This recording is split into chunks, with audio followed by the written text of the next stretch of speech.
Okay, today's daf is Shabbat daf Samach. We're going to start where we ended yesterday. We were in the middle of a contradiction. Our Mishnah said that a woman can't go out with a ring that doesn't have an emblem on it. And then we said that it sounds like, remember the Mishnah says, it's only asur mid'Rabbanan. These are items that we're worried she's going to take off. A ring without an emblem on it or a stamper on it would be basically a jewelry.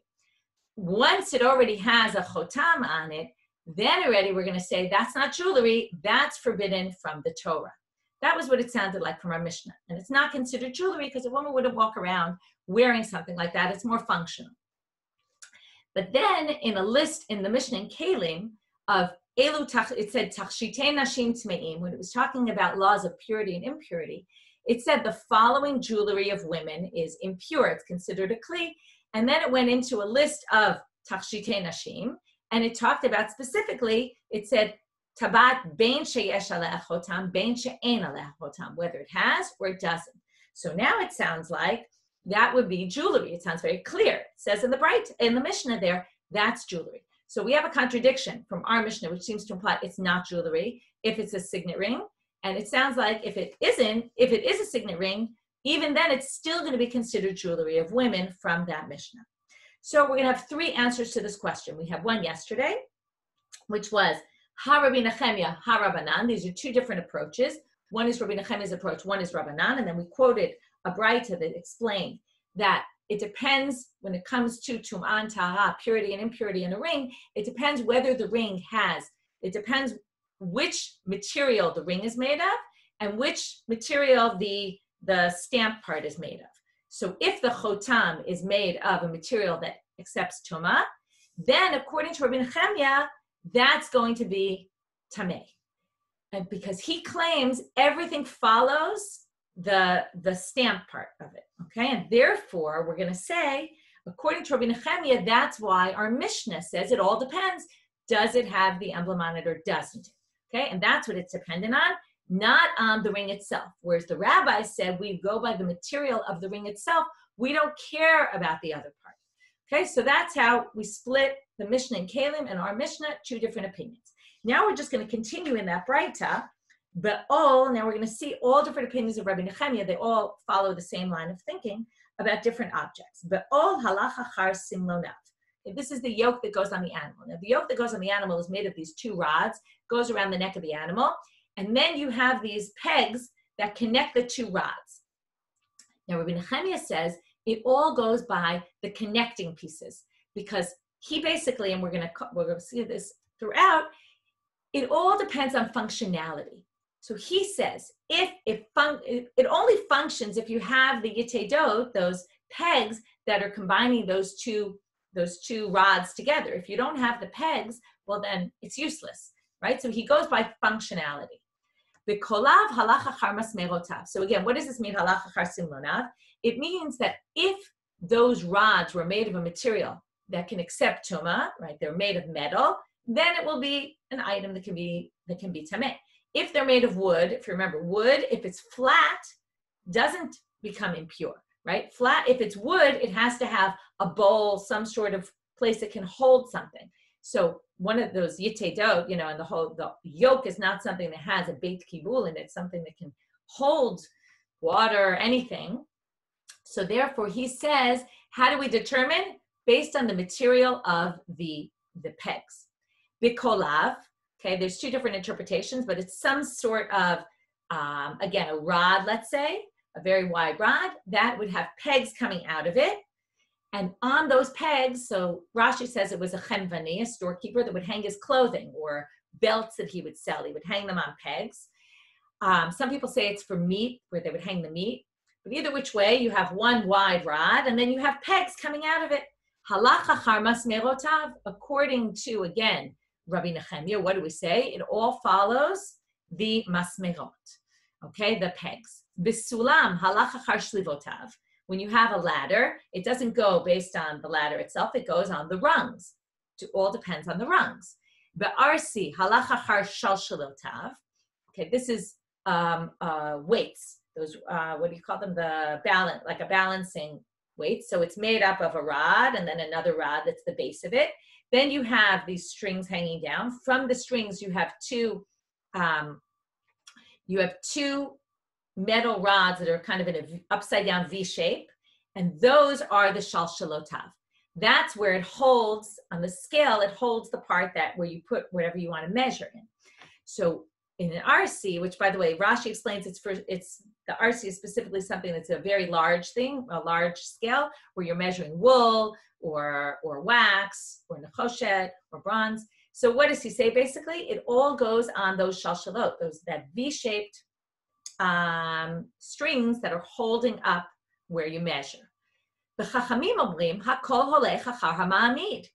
rabbis say, no, it goes by the base, right? So let's say the big rod in the middle of that scale, or the yoke, it's the rods that are holding it, right? It's the base and not the functionality. Okay, so we have structural versus functional. Okay. Now, that was the first answer. So again, that's why we said, does it matter if the tabat has a chotam or not? If we all follow the tabat, that's the rabbis, it's the main part and not the side part, then we're going to say that. Then we're going to say it's all the same. And according to Rabbi Nechemia, which matches our Mishnah, no, it goes by functional. Is this functional? What is it functional for? And the chotam is what's important. Rava Amar, second answer to the contradiction, litstadim katane.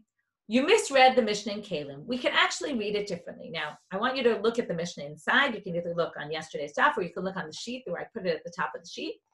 It reads like this: Tachshitei nashim tmeim. Jewelry of women is impure. Ve'elu hein tachshitei nashim. Katlaot, nizamim, v'tabaot. Now notice, period. Okay, those are three types of jewelry. Then it says v'tabat ben sheyesh aleh chotam ben she'en aleh chotam v'nizmei af. And then it says a tabat, whether it has an emblem on it, doesn't have an emblem on it, and nose rings. So now Rava says we read this litstadim. Litstadim means we don't read it the way we read it before, as if that was a continuation of what we were talking about, and it's all talking about the same topic. No, it's actually moving topics a little bit. And it's saying like this. When there's bein sheyesh aleh chotam, bein she'en aleh chotam, sounds like, the way you would translate that in English is, whether or not it has a chotam, right? That sounds very clear, whether or not. But whether or not, we're now going to say there's two parts to that sentence. There's ben sheyesh aleh chotam, ben she'en aleh chotam, and each one is talking about a different situation. Okay, let's see. Yesh aleh chotam tachshit te'ish. Ein aleh chotam tachshit te'isha. Okay, men wear signet rings for decorative purposes. Women would never walk around wearing a signet ring for decorative purposes. So when it says bein sheyesh aleh chotam, bein she'en aleh chotam, all of a sudden they're jumping. We were talking about tachshitei nashim. That was the topic of the Mishnah. But now they're saying that we're jumping. And when it says tabat bein sheyesh aleh chotam, that means they're now telling us, by the way, it depends if it's male or if you're a male or female wearing it. If it belongs to a man, then we're going to say, even if it has a signet ring, it's still going to be impure. It's still going to be considered jewelry. And remember, jewelry is impure. But for a woman, bein she'en aleh chotam, that means for a woman, it's only if it doesn't have a chotam on it, then it will be jewelry, but not if it does. So now Rava basically explains the Mishnah not according to the pshat of the Mishnah, because it really sounds like whether or not, but now we're going to say, no, whether or not doesn't mean whether or not. It means if it has a chotam, then that will only be jewelry for a man. If it doesn't have a chotam, that will make it jewelry for a woman, but if it does have a chotam, it won't be. Okay, that's a creative interpretation, a little difficult, but yet it resolves our contradiction.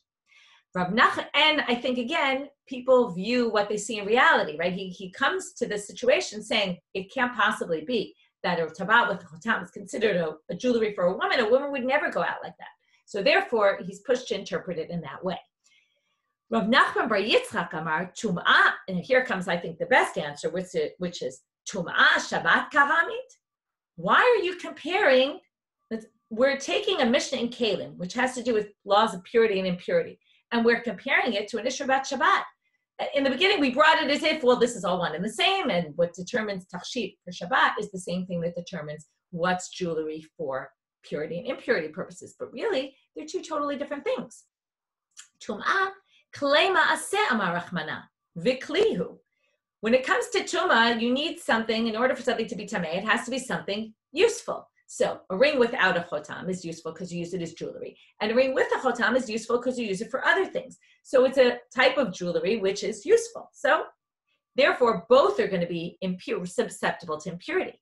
But Shabbat, mishum masui amar Rachmana. Ein aleh chotam tachshit. Yesh aleh chotam masui. But when it comes to Shabbat, our whole issue is it jewelry or is it a burden, right? Something that you're carrying on Shabbat. As soon as you take it out of the realm of jewelry. So for Shabbat, it's a matter of, would you walk out with this just for jewelry purposes? And if it has a chotam on it, you definitely wouldn't. So therefore, it's going to be considered a masui. So that's a really good answer because it's basically saying, you brought this mission in Kalim, but the topic was totally different. And the criteria for tumor are not the same criteria as Hotzah and Shabbat. Okay, and that resolves our problem. Okay, last section before we get to the next Mishnah. She can't walk out with a needle or a pin that doesn't have a hole in it. So, right, basically a needle that's not used for sewing. Lemai chazia. So if she has this needle without a hole in it, what do we use it for at all? She takes the hairs that are hanging at the bottom and she ties them together using this pin and she pins it into her hair, kind of like a bobby pin. And that's why. So Abaye, if that's the case, it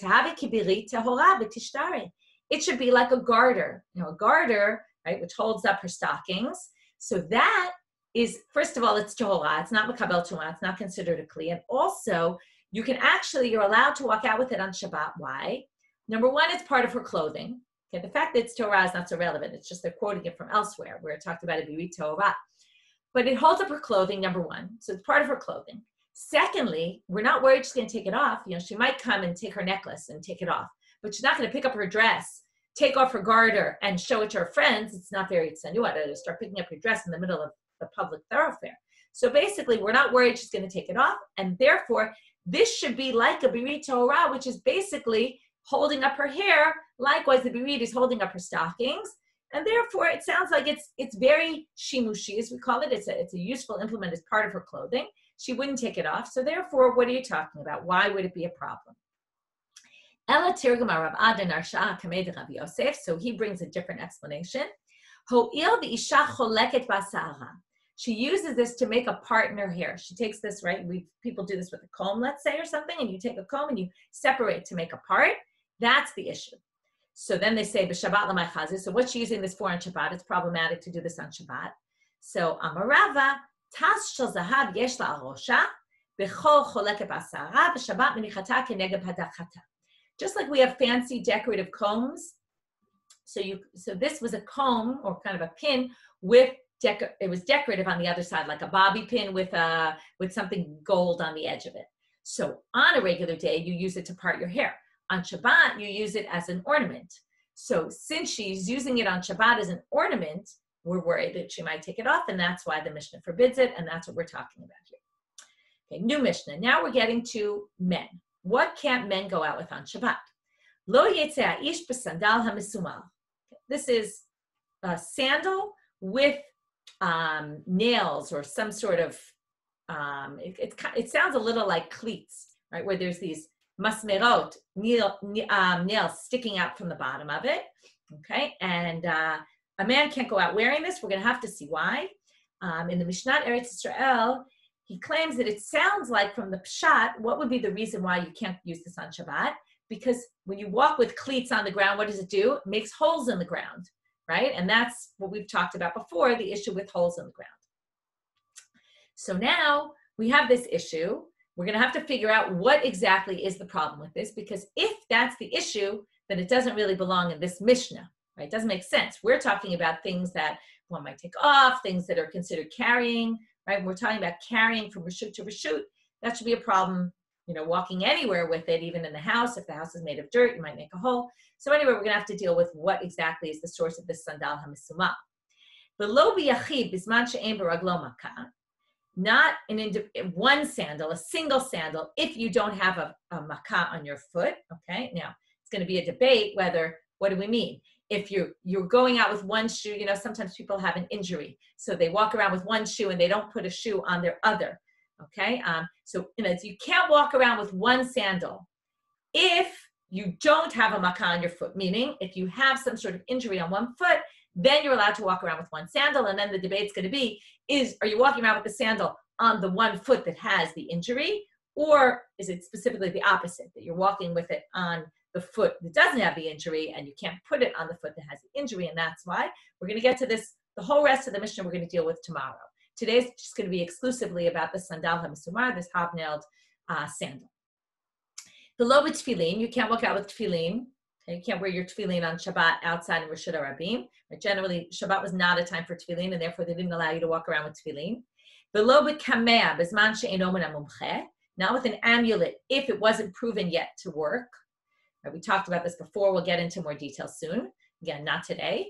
The lo b'shiryon. Okay, now we have a list of all sorts of things that soldiers wore, not with a shield. The lo b'kastan, not a helmet. The lo b'magafayim, not with boots. Like these are all, we're talking about boots that soldiers wore. V'im yatsa eno chayav chatat. But all these are only asher midurabanan, because theoretically, all these things are, see, someone's correcting, it was a coat of mail and not a shield. Okay, so then I was wrong about the shiryon. You're right, it was a coat. Anyway, these are all implements that a soldier wore, and they're all considered basically clothing.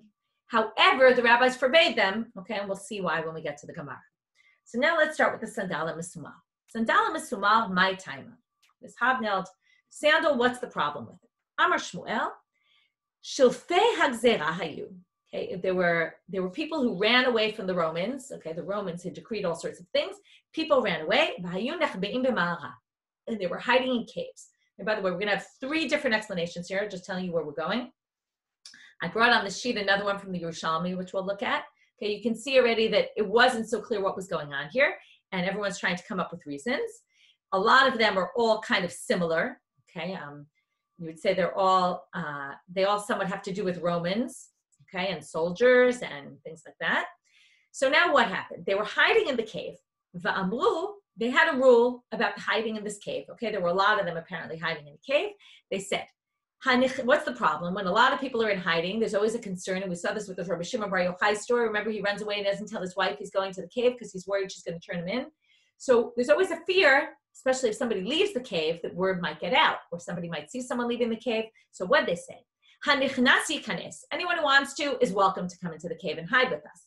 But hayotze al yetze. But nobody's allowed to leave because they were worried that the enemy would see them.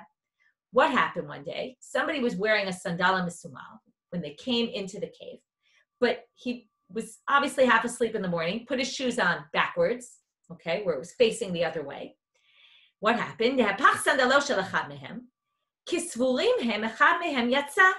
What happened? When they went to the entrance of the cave, they saw footprints looking like they were walking out the wrong way.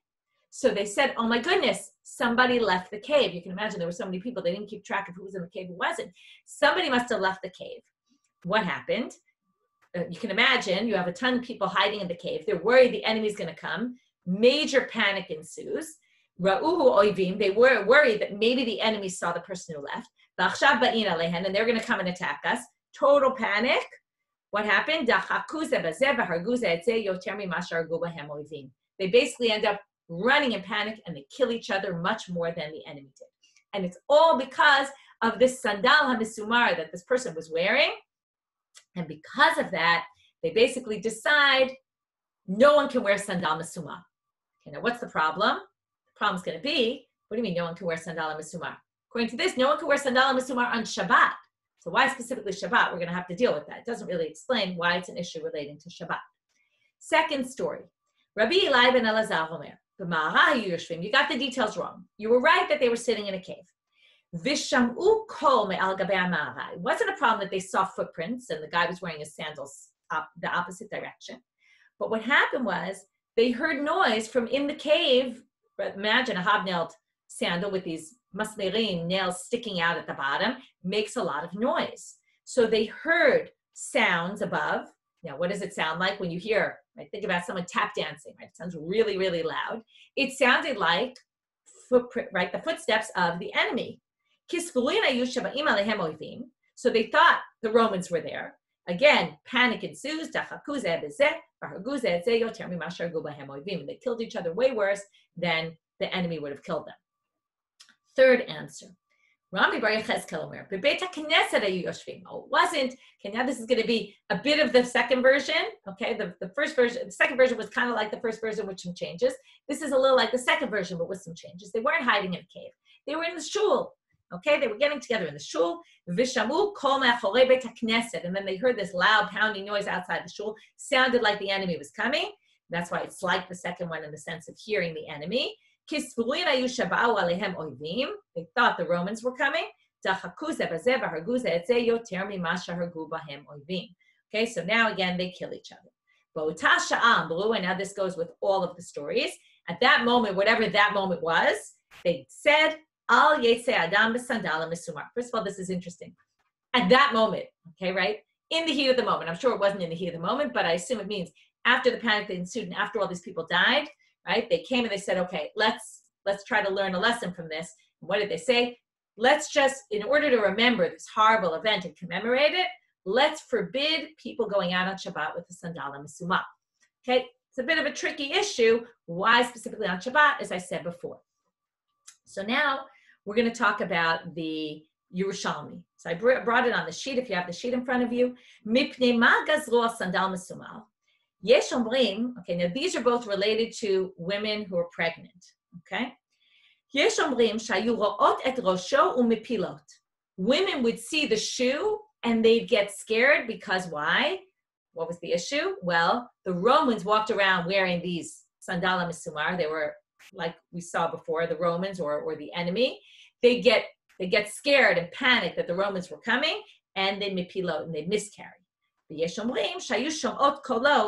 is it seeing it or is it hearing it, right? We keep having the different versions. Is it what they saw or what they heard? That they would hear the noise of it and they would miscarry from fear. Okay, and then another one is okay, that we're not going to, that's more similar to ours. So anyway, you see that there was something that had to do as I like the way Mishnah Israeli calls it, reka le'umi, right? It was a national issue. It was against the Romans, against the soldiers, this fear, either it had to do with some specific event that happened or it had to do with something that generally might happen. If the women would see it, they would panic. Again, you have to say, well, why only on Shabbat? So now comes the Gemara's question. Unfortunately, I think the question is much better than the answer the Gemara gives. So now we're 2 lines from the bottom on Samach Hamad Aleph. So then they say, well, then it should be usher also on a regular day. So what do they answer? Well, Ma'aseki hava b'Shabbat hava. It happened on Shabbat. Now we find out that this whole story, whatever version of the story you accept, that story happened on Shabbat. This, by the way, wouldn't answer the question of the Yerushalmi. The Yerushalmi answers an interesting answer. The Yerushalmi says that they only could afford 1 pair of sandals. And therefore, if they forbade it on Shabbat, then nobody would buy sandals like that. Right? If you can't wear them on Shabbat, then you're not going to buy sandals that look like that. So basically, that was a way of kind of saying, don't ever wear these sandals, because if you couldn't buy one, then you're not going to buy more than one, so you're never going to wear them. But it's a weekend. And again, lots of times the questions in the Gemara are much better than the answers. So basically, they say, whatever Maaseh happened on Shabbat to commemorate it, right? So we don't forget, we're going to do it on Shabbat. So then they say, well, then b'Yom Tov lishtere, then it should be permitted on Yom Tov. And if it's permitted on Yom Tov, alamatna, why does it say Masechet Beitzah? This is all sorts of items you can send to people on Shabbat. You can't send, okay, I'm going to read after the parentheses, avalos sandala misumar velo b'min al she'ino tafur.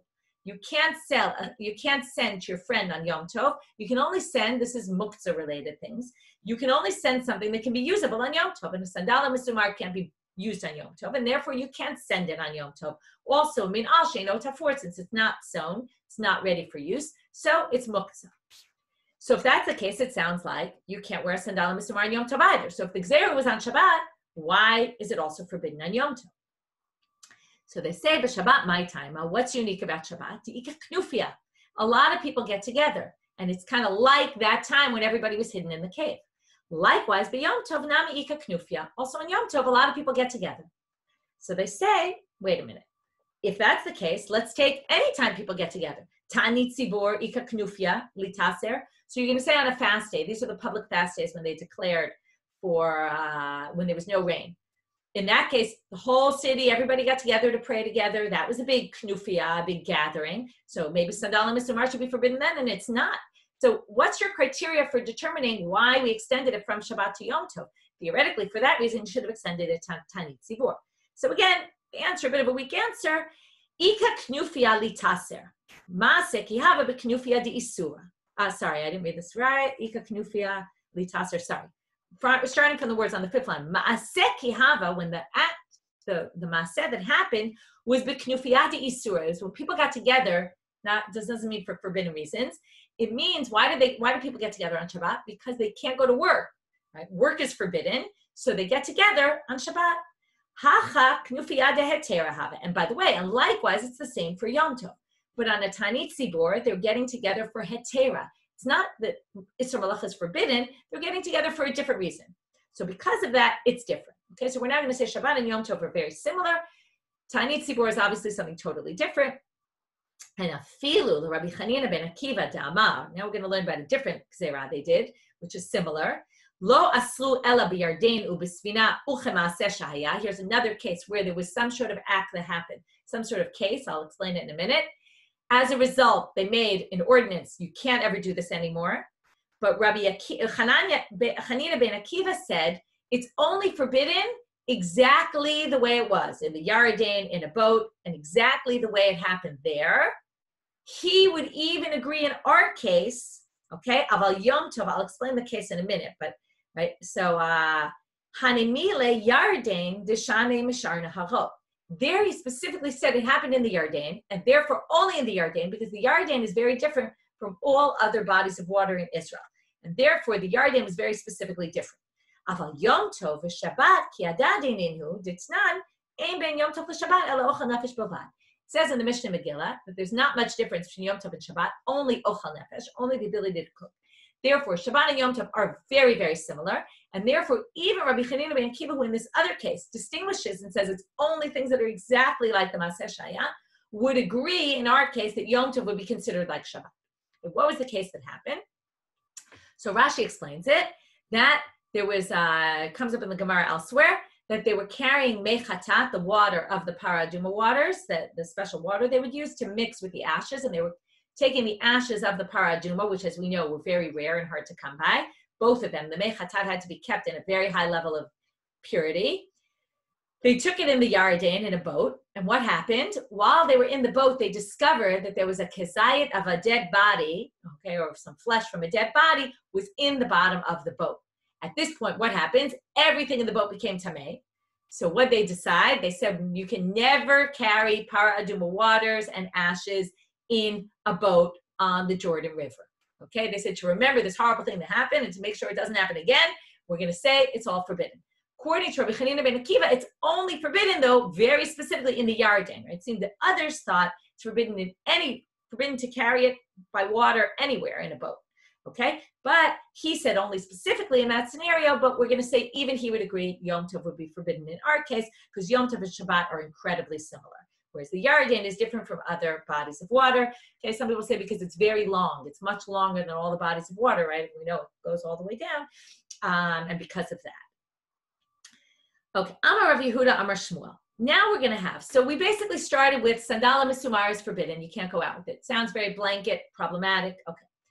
But now, if you remember, the whole thing was because of the sandal and misumar that he wore. Maybe it reminded us of the Romans. By the way, even if you go with our stories, and it's not that it was a boot that the Romans wore, but it still has, it sounds like the Romans, and it sounds military-like.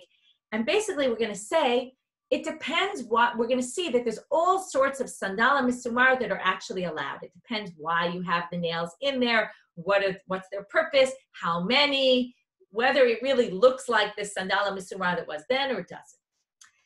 So Amar Rav Yehuda Amar Shmuel, Lo shanu ela lechazek. It's only if the nails are there to support the shoe. Aval linoi, if they're for decorative purposes, right? Sometimes you might buy a shoe that has these, nail-looking things sticking out, and they might be pretty. Well, then it's mutar. Then you can go out in it. V'kama linoi. So now the Gemara, classic question, right? They give a definition. Okay, if you're doing it for decorative purposes, but at a certain point, they like to have it very clear. Where do we draw the line between decorative versus, right? It must be there's a certain number of how many nails are in it. Rabbi Yochanan amar chamesh bezeh v'chamesh bezeh. 5 on each shoe. Rabbi Chanina amar sheva bezeh v'sheva bezeh. 7 on each shoe. Amalei Rabbi Yochanan Rav Shimon bar Abba Esber alach lididi. I'm going to explain to you my shita, and then he'll explain also the other. Lididi, according to me, shtayim mikam b'shtayim mikam ve'achat b'tarsiotav. Where do you have 5? Each, okay, so you have the inner part of the shoe, the outer part of the shoe. So on the inner part, you have 1 in the front, 1 in the back. On the outer part, 1 in the front, 1 in the back. And then on the back part of the shoe, where you would tie the strap, you would attach the strap, and then the strap would kind of be strapped around the person's foot. So that was the 5th one in the back there. Okay, generally we're going to have odd numbers because there's always going to be 1 in the back there. So if you put 1 there and 2 on the sides, that would be decorative. Okay, more than that would be a problem. Rabbi Chanina Amar Sheva B'zeh v'Sheva B'zeh. He would have 2. So now Rabbi Yochanan is going to explain how. Rabbi Chanina Shalosh mikam v'Shalosh mikam ve'achap tarsiotav. 3 on each side. You're going to basically just add 1 in the middle of the shoe, right? So front, middle, back on either side, the inner on the outer, and then 1 in the back. Meitive. But now we're going to bring a question on Rabbi Yochanan who said 5. Sandal hanoteh. If you have a shoe, okay, this happens to people who have, their feet are a little bit, flat foot or something like that. And what happens? It gets worn away on one side. So what are you going to do to pick up the sole, right? You might go to a shoemaker, he'll put something at the bottom of the sole. So what are they going to put? Masmerim, right? They would put masmerim under the shoe. So if that's the case, if it's noteh, that means it's leaning on one side. So I lost my place. Okay. Sandal hanoteh oselo sheva. Divrei Rabbi Natan. You can put 7 masmerim, 7 nails. The Rebbe matir b'shloshesrei. He says 13. So bishlam ala Rabbi Chanina. This works out very nicely with Rabbi Chanina. Hu damar ka Rabbi Natan. You can say Rabbi Chanina matches. Remember, Rabbi Chanina, Rabbi Yochanan are Amoraim. They have to fit in with Tanaitic opinions. So Rabbi Chanina is like Rabbi Natan, 7. Ella Rabbi Yochanan, who said 5, damar kiman. Who does he hold like? There's 5, there's 7 there, and there's 13. There's no 5. So hu damar ka Rabbi Horai. We found another Tana from a different Praita who holds 5. Detanya. Rabbeinu Horai Omer, 5 mutar v'sheva asur. He says 5 is allowed, 7 is not allowed. That sounds exactly like Rabbi Yochanan. So he holds by this other opinion. We're going to see later, okay, I'll already tell you because you might be thinking it yourself. That Braita we just quoted was when the shoe was lopsided and you needed to fix the shoe. That might be a whole different thing. And eventually the Gemara is going to actually say that, and it's going to come back to this and say, by the way, we could have answered Rabbi Yochanan's question with this answer. But they don't answer that now because they found another Tanaic source, but theoretically they could. Amali Eifa l'Rabba Bar Chan. Eifa is somebody's name. Atun Talmidei Rabbi Yochanan Avidu Rabbi Yochanan. Ana ne'avi Rabbi Chanina. We can all like Rabbi Chanina. He was actually known to be a bigger Talmid Chacham than Rabbi Yochanan. But since Rabbi Yochanan's your teacher, you have to hold by him, and only 5 is okay. Ba'amine Rav Huna me Rav Ashi. Chamesh mahu. By the way, from the fact that there's all these questions, in my mind, this shows that this is a big issue, and people were wearing sandalim with nails, and they wanted to figure out what was allowed and what wasn't. And they had all different kinds of ways. They had nails in their shoes, right? Imagine most sandalim had nails in them, and the whole question is, well, what exactly is the sandal and the surar, and what's not going to be considered that we can actually wear them on Shabbat? So Rav Huna asked Rav Ashi, Chamesh mahu, can you go out with 5? So first of all, it's a strange question. Everybody seemed to say 5 nails was okay. And in fact, he answers him, Amalei, afilu sheva mutar. Even 7 are allowed, so why are you asking about 5? So then he asked, Teishamai, okay, so what about 9? Amalei, afilu shmona asur. Even 8 are forbidden. Don't even ask me about 9. No, 7 is the magic number. That's it. Not more than that. Here comes the sandlar, the shoemaker. And he asked Rabbi Ami, I want to know, because he makes shoes, he wants to know about all the different details, right? He's selling them also. He's got to sell shoes that people can wear on Shabbat. Tafrumi bifnim mahu. What if it's sewn from the inside? It's unclear exactly what this means. Rashi explains, and we'll see from the answer, this is probably where Rashi explains this, that it seems that they would sew straps of leather inside the shoe, inside the sandal, kind of making it more shoe-like rather than sandal-like. So Amarle mutal, the lo yadana my taima. So he says, Rabbi Ami answers him, it's allowed, but I'm not really sure why. Amar Rav Ashi, so Rav Ashi comes in, pipes in and says, V'lo yadamal, my taima? What do you mean you don't know why? Kevan ditafru mi bifnim havalei min ala. B'sandal gazru be'rabanan, b'min ala gazru be'rabanan. That's what turns a sandal into a shoe, right? When you go to a store, you know, when you go to buy a sandal, that's a shoe. Now you might say, sometimes there's something that's a little bit in between a sandal and a shoe, right? So this is something like that. And he says, but as soon as you sew parts inside, it's already not open anymore. That's not a sandal, that's a shoe. It's only a sandal. It never said shoe, a misumal. So therefore, it's not a problem. Another question. Rabbi Abba bar Zavda, Rabbi Abba bar Avina. Aseo kamin kalbus. Okay, this is, you know, when you have in your house these things that you pegs that you put in the wall, like you have a wire and you want to put this rounded thing that goes into the wall on both sides. So imagine you took the nail, you bent it so it's rounded, and then you put both sides of the nail. Normally you put only one side of the nail into the shoe and the other side is on the other, coming out from the other side. So now you put both of them into the shoe. Mahu, what's the case? Is that considered a sandala misumal? Amarle mutal. He says, yeah, this is allowed. This isn't like the sandala misumar that was then. Itmar nami, it was also said, Amar Rabbi Yossi Rabbi Chanina asa okim min kalbus mutal. He also says it's allowed. Amar Rav Sheshet, chipau kulo b'masmero, kedei shelo tehei karka ochalto. Okay, there's a nice picture in the Koren. I'll try to show you. I don't know if you'll be able to see it from the video, but it's a shoe with all these masmero put in the bottom. Okay, there's these little pegs coming out. It's hard to see here, but they're like triangular. You know, they come out with a point at the bottom. It's really kind of like cleats. Okay, where you have them all over the shoe. So he says, if you chipau kulo b'masmerot kedei shelo tehei karka ochalto. Now, why would they do this? They didn't want, it's not why you wear cleats. Okay, this isn't the reason why they do that with soccer, but you don't want the ground to rot away the sole of your shoe. So you put these nails to protect it from getting ruined. So that's mutar. That's already, you're using the sandal and misumar in a totally different way than they did, and therefore it's allowed. Tanya kavatei de Rav Sheshet. Here we're going to see a braita that proves Rav Sheshet. It's a long braita. We're only going to get to the proof at the very last line of the braita. Lo yetze ha'ish b'sandal misumar. By the way, this is in the Tosefta. You can't go out with a sandal misumar. That's like our Mishnah. The lo yitayel mi bayit lebayit. You can't even wear them in your house. Bayit lebayit means from room to room. Afilu mi mita lemita, even from bed to bed in the same room. Aval metaltalino tolechasepo et aklit u'lesmoch bo kar'ei amita. This is what you call klisha malachto le'isser. If you use it, it's for forbidden purposes. However, if you need it for something that's allowed, like to support the bed, we saw that with the egg, or to cover a utensil, let's say it's open and you want to stick the sandal on top, then it's allowed, because it's a klisha malachto le'isser is generally allowed if you need it for some other purpose. However, he says you can't use it for any purpose. It's muktzah entirely, right? It's not allowed even to cover a kli or to put your bed up against it. We're going to have to deal with the sentence because it contradicts itself. If most of the masmerot fell out and you were left with only 4 or 5, what's tricky about this? Well, if most of them fell out, it sounds like, let's say you had 25 and most of them fell out and you're left with 12. Okay, so then it would be allowed, but yet it says only 4 or 5 left is mutar. So either it should have said rov masmerotav, or it should have said 4 or 5. Both of these contradict each other. We'll deal with that in a minute. If that's the case, it's mutar. It's already allowed. The Rebbe matir ad sheva. Rebbe says you're allowed if there's 7. We saw that before. Chipau be'or milamata v'kava bo masmerot milamala mutar. Okay, if you covered it with or on top, then already it's like a shoe. Or you put in masmerot above, right? Sorry, if you covered it with or and stuck in the nails from the top, then it's allowed.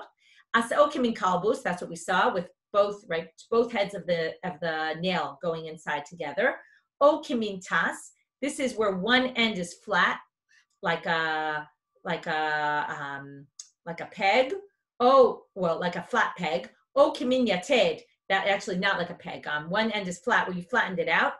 Or like a yateh where it's pointy, or you covered the entire thing with masmerot. Here's our case: kedei shelo tehei karka ochalto, in order that the ground doesn't eat away at the sole. Okay, there you have mutal. Okay, it's allowed. That was all our braita we brought to prove Rav Sheshet. Now that we brought this braita, now we want to understand better. Hagufa kashya. This seems to contradict itself. Amar nashru rov masmerotav afagav dishnai rubei tuva. Sounds like even if you have a lot left over, as long as it's the majority, it's okay. The Hajar Tane Arba Chamesh, which sounds like in Tfeilo, only 4 or 5, yes, but not any more than that.